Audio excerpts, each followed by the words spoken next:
j'en ai vu des choses. Wallah que j'en ai vu des choses. Salut à tous, j'espère que vous allez bien et que tout se passe mieux pour vous.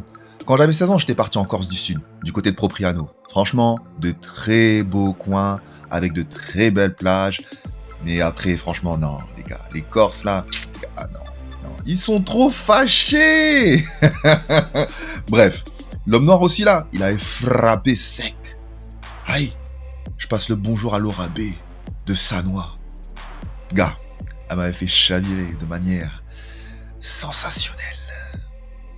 Et c'est aussi lors de cette colo que j'avais fait la connaissance de Selim, un bon gars. Il était originaire de Paris, et le poteau aimait nous raconter les délires de son quartier.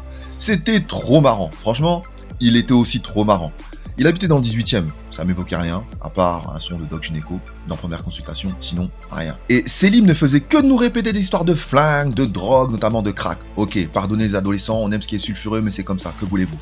Mais c'était pas la première fois que j'entendais parler de ce genre d'histoire, sauf que là, ça prenait un aspect plus concret et réaliste, car le gars faisait une description très réaliste des consommateurs de crack qu'il appelait les crackers. Et c'est quasiment 20 ans plus tard, lorsque j'ai décidé de m'installer sur Paname, que j'ai compris ce qu'était de vivre dans une ambiance façon cracopolis.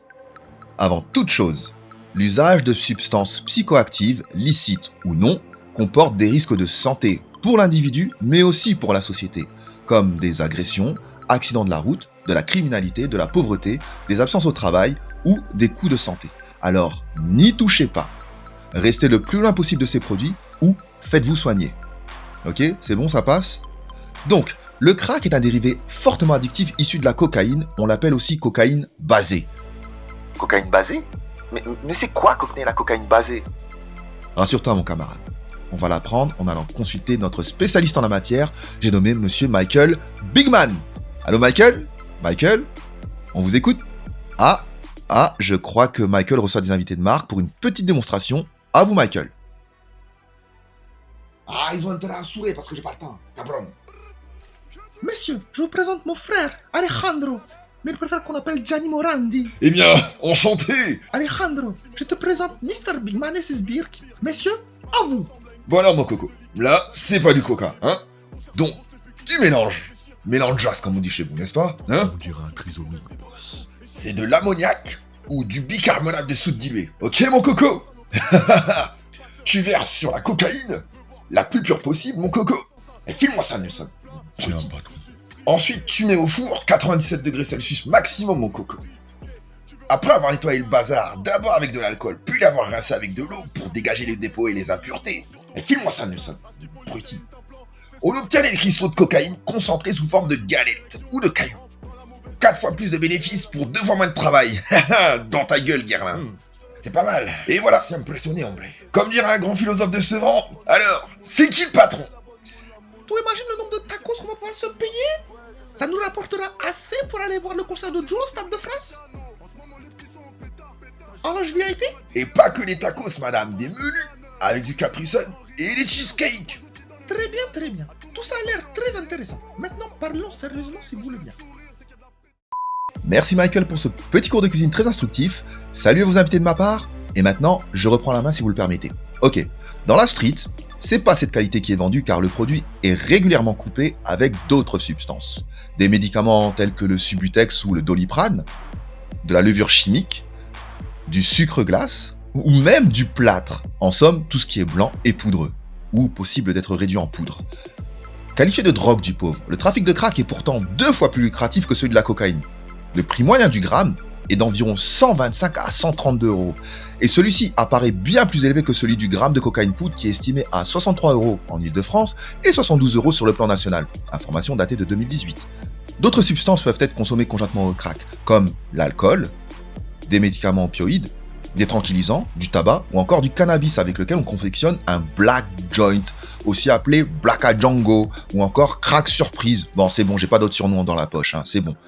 Ouais, parce que, je le dis dans plusieurs de mes vidéos, le crack, ça se fume, qu'on soit clair sur ce point. Et ça se fume à l'aide d'une pipe à crack, souvent fabriquée à partir de canettes de fer, de bouteilles en plastique ou de dosettes à pastis. Lors de la consommation, on peut entendre de petits craquements assez sonores. Bon, je le sais pas, puisque je me suis pas approché de ces gens-là. Tu sais très bien que tu tends l'oreille, ils peuvent te la mordre. Donc, si vous voulez, faites-le. Moi, je passe mon tour. Et c'est justement ces petits craquements sonores qui ont donné son surnom à cette substance. Apparue dans les années 70 dans des pays comme le Pérou ou le Venezuela, cette drogue connut un succès phénoménal aux États-Unis dans les années 80, notamment auprès de la communauté noire. Le nombre d'adeptes augmenta de manière exponentielle au point d'atteindre quasiment 12 millions de consommateurs dans les années 90.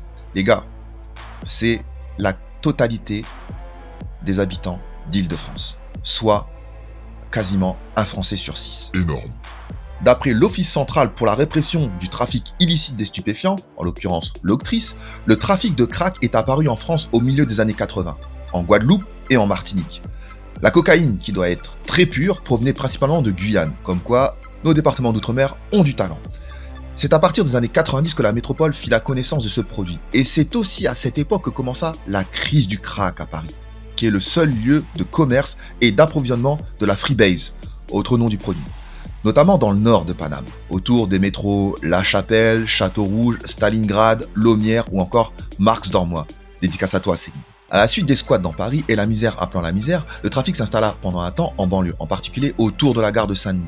Néanmoins, les consommateurs abandonnèrent progressivement la gare de Saint-Denis et revinrent de leur exil pour s'installer à Stalingrad pour changer, mais aussi autour de Port de la Chapelle et sa fameuse colline à crack, qui a été démantelée il y a quasiment, je crois, 2 ans, voire 3 ans. Donc les mecs qui en parlent, genre « Oh, la colline à crack !» c'est fini, hein. C'est fini. De fil en aiguille, le quecra finit par quitter l'Île-de-France et par se répandre dans la périphérie de la région parisienne, ainsi que dans d'autres villes de province. Bref, la boucle était bouclée. Le risque de dépendance à cette drogue est très élevé. Il ne s'agit pas d'une dépendance physique, mais plutôt d'une dépendance d'ordre psychique. Son effet est immédiat, beaucoup plus puissant que celui de la cocaïne, et se manifeste à travers une forte stimulation mentale et une impression de planer ou de rêver qui s'achève par une descente. La descente et le manque sont aussi démultipliés, et cela pousse les usagers à reconsommer très vite. Le consommateur se retrouve donc face à un dilemme, soit renouveler l'expérience à travers une nouvelle prise, soit faire face aux effets de la descente, en l'occurrence épuisement, mal-être, anxiété, paranoïa, agressivité et hallucination. Sans compter les effets à long terme comme la perte de poids, la chute des dents, les crises d'épilepsie, les troubles gastro-intestinaux ou encore les AVC. Et les solutions face à ça ? Que dalle. Contrairement aux opiacés, il n'existe pas de méthode de sevrage ou de produit pharmaceutique substitutif au crack. Prenez un produit comme la buprenorphine, qui est un substitutif aux opiacés. C'est zéro efficacité face aux effets du manque lié à l'usage du crack. Une enquête menée en 2011 auprès de 292 experts cliniques britanniques selon une méthode standardisée avait classé 20 substances psychoactives selon les méfaits causés à soi-même et à la société. Le crack n'était arrivé que 3e, loin derrière l'héroïne et l'alcool. Pour info, le cannabis était classé 19e sur 20, alors que la nicotine était classé 6e, juste derrière la coke. Ah bon, hein? Au début, les consommateurs de crack étaient essentiellement d'origine antillaise et se concentraient dans le quartier de Strasbourg-Saint-Denis. Et là, je vous parle de Paris à une époque où plusieurs arrondissements étaient, disons, compliqués à gérer pour la police. Rien à voir avec aujourd'hui. Bref, les Antillais ont ensuite initié leurs frères d'Afrique de l'Ouest qui partageaient avec eux une certaine appréhension pour les seringues, d'autant que le sida faisait des ravages parmi les junkies à cette époque. La boucle était bouclée et copié-collé avec les States. En somme, le crack était devenu la drogue des Noirs. Si au début c'était des dealers entiers qui contrôlaient le business, ces derniers furent petit à petit évincés par ceux d'Afrique de l'Ouest qui étaient déjà très actifs sur le marché de l'héroïne. Certaines villes d'Afrique de l'Ouest, comme Louga au Sénégal, sont devenues des places fortes, prépondérantes dans le trafic de cette drogue, en l'occurrence du crack, on parle toujours du crack. Et à ce jour, c'est encore eux qui dominent le marché de rue du crack à Paris, malgré l'apparition de nouveaux concurrents tels que les jeunes de banlieue.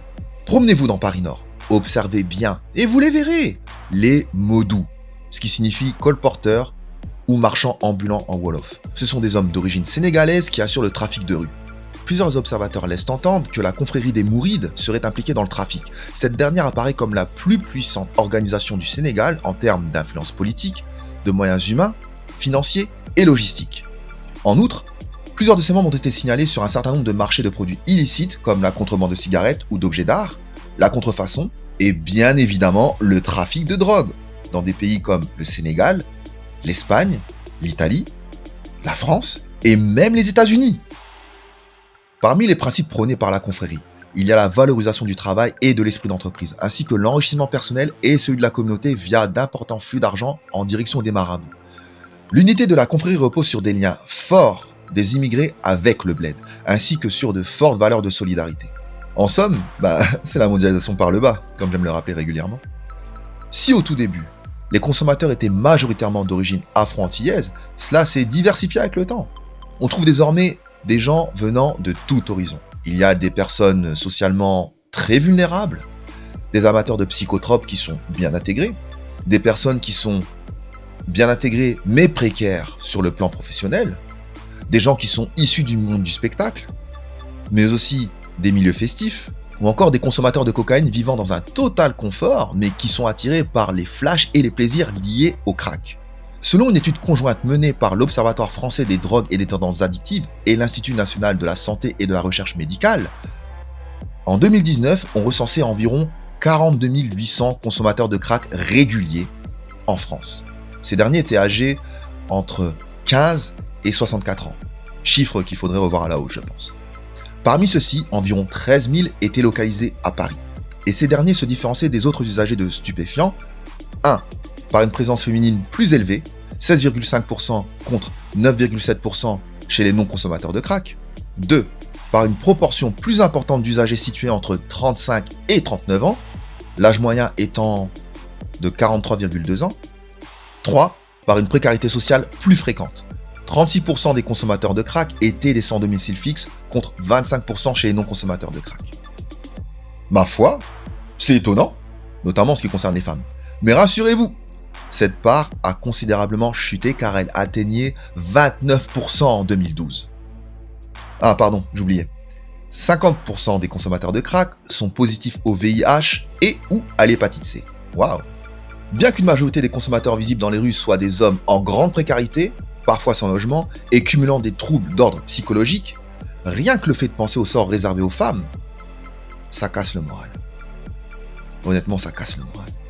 Parce que un homme pourra toujours se défendre ou fermer sa gueule en se laissant victimiser.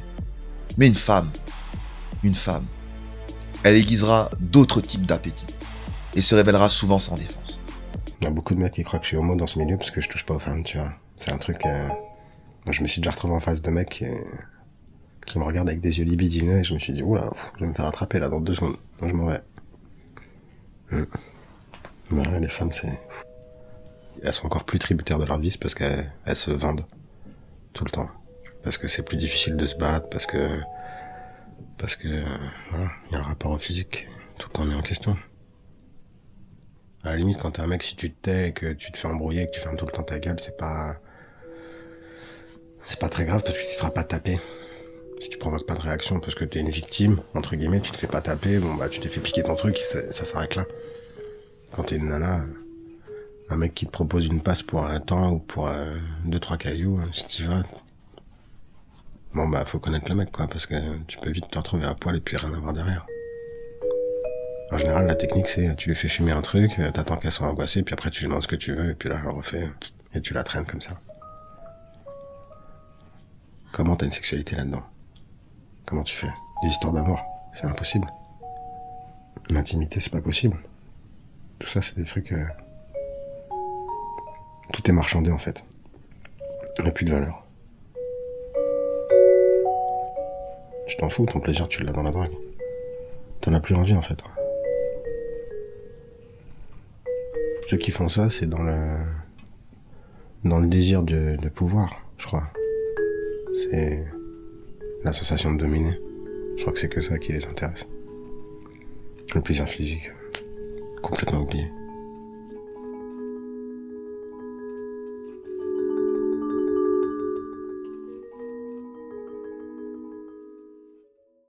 Pour se ravitailler en crack, c'est le système D. Le vol à l'étalage, la manche ou encore la prostitution. La disparition du junkie héroïnomane n'a même pas été calculée par les différents médias alors qu'il a représenté une figure courante des rues parisiennes des années 70 au milieu des années 90. On s'est bien gardé de mentionner les traitements de substitution qui font de la France la championne incontestée de la prescription de buprenorphine, qui est, je le rappelle, un substitutif aux opioïdes et qui est classé 15e sur 20 selon l'étude menée en 2011 que je vous ai précédemment mentionnée. On s'est bien gardé de rappeler le courage des habitants de banlieue qui ont lutté contre les différents supermarchés de l'héroïne installés chez eux. Ainsi, la figure du drogué irrécupérable a pu passer petit à petit du bourgeois héroïnomane aux craqueurs désargentés sans que les gens ne comprennent et ne sachent pourquoi. Aujourd'hui, on a l'impression que Paris est infesté de zombies. Bon, c'est vrai, en partie, c'est vrai. Mais pour cela, il faut aller dans des lieux bien spécifiques, en somme, dans le nord de Paname. Et pourquoi on en parle tant aujourd'hui? C'est simple.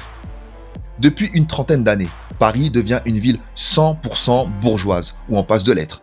Et certains bourgeois n'ont pas vraiment les moyens d'acheter ailleurs que dans le 18e, le 19e et le 20e, qui sont des lieux historiques de vente et de consommation du crack. En somme, c'est comme vouloir installer sa ferme familiale dans le Mordor, ou encore organiser la Gay Pride à Kaboul. C'est possible, mais cela ne se fera pas sans difficulté indéniable. Franchement, ils croyaient quoi? Les mecs vont s'installer dans des quartiers populaires, voire complètement bousillés, et ils s'étonnent des ambiances ghetto. Ce qui était enduré par les habitants historiques de ces quartiers, souvent issus de l'immigration, qui s'étaient résignés à partager l'espace public avec les dealers et les junkies, est aujourd'hui présenté comme un scandale public par les nouveaux habitants. Et vu que c'est des bourgeois, bah là, c'est médiatisé. On montre des manifestations de riverains et tout le bazar. Mais en fait, de quoi le crack est-il le reflet? Eh bien, de l'époque actuelle, qui voit partout en France les centres urbains se gentrifier en expulsant de leur sein les populations pauvres vers la périphérie. De l'époque actuelle, qui voit une mondialisation dynamique et conquérante se faire de l'argent sur le dos d'une population nationale, en écrasant ses forces vives et en alimentant une économie par-delà les mers. De l'époque actuelle, qui voit une certaine peur panique du toxico de la part d'une bourgeoisie opportuniste qui dissimule mal son racisme, mais surtout son classisme. De l'époque actuelle, qui voit un maintien forcené dans le tout répressif au détriment d'un accompagnement visant à une sortie possible et volontaire de l'addiction et d'un développement des centres de cure et de post-cure. Je plaide pas pour embrasser un toxico comme les tarés d'écolos qui embrassent des arbres juste pour avoir la conscience tranquille. Il s'agit ici d'objectifs et de solutions à moyen et à long terme qu'il faut, je pense, dissocier de la question certes préoccupante des troubles à l'ordre public et à la sécurité. Mais si c'est pour déverser sur la banlieue ou la province un problème qui ronge Paris depuis 30 ans, autant se tirer une balle dans la tête pour soigner ses migraines. C'est bien pour les caméras, pour soulager un tant soit peu les petits bourgeois, et aussi pour bluffer les gogos qui croient encore aux élections. Mais au final, ça fait 30 ans que ça dure. Et mon petit doigt me dit que ça va pas s'améliorer avec le temps. Je dirais même l'inverse. La mondialisation a libéré des énergies. Bonnes ou mauvaises, à vous de voir. Mais sachez que ce dont je vous ai parlé, ce n'est pas une description de la bête, mais juste d'une partie de son corps. Au même titre que l'immigration, que la pornographie ou que le chômage, le trafic de drogue ne disparaîtra pas avec le temps. Au contraire, au rythme où vont nos sociétés, ils seront de plus en plus nombreux. Cette fois-ci, je ne vous ferai pas de citation de grands auteurs, non. Je vais vous citer un extrait de Narcos Mexico. C'est l'acteur Diego Luna qui interprète Miguel Ángel Félix Gallardo. Vous verrez ce qui se passe quand vous ouvrez la cage et que tous les fauves sont en liberté.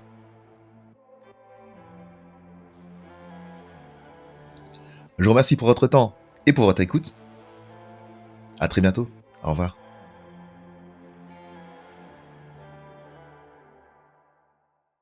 Enfoiré, quand j'ai le sourire, c'est qu'il y a de la pétasse où je fais les tongs. Si jamais tu veux nous doubler, on va te cogner devant les gens. Parle pas fort, tu vas nous cramer, tu vois bien qu'ici y a pas de vice. Si jamais tu veux nous doubler, on va te cogner devant les gens. Pourquoi venir au télo, si tu veux, personne ne te doit. Pourquoi respecter la vitesse?